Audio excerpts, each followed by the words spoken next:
ध्यान न वो। बच्चों को जलाने और पानी में खाते सही।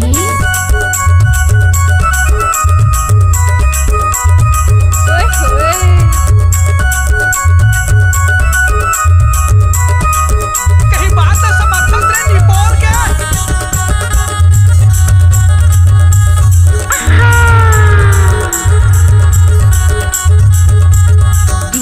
गणेश गणेश मोबाइल ना डोबरा चलाए सारी रात खटिया माँ का दुखियाए।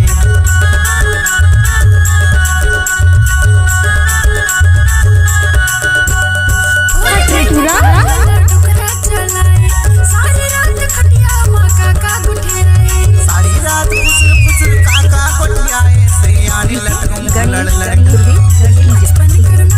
ऐसे कर था नाच न वो। बचपन के मजा कहाँ पावे सयानी लटकम लड़ लड़ रे।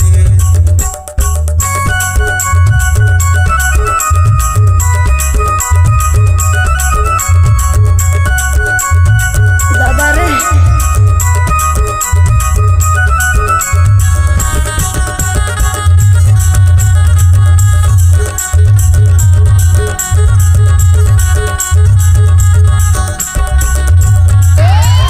लाठी धर के टपरा रास्ता निकलते जवान टुईला लेके सीढ़ी बजाते।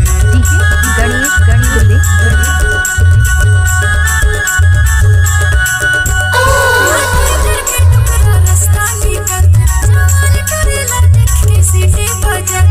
टुई मल्ला देखे वहाँ सीढ़ी बजाते सयानी लटकम लड़ लड़का। बचपन के मजा कहाँ पावे सयानी लटकम लड़ लड़ रे। सयानी लटकम लड़ लड़वा सयानी लटकम लड़ लड़का।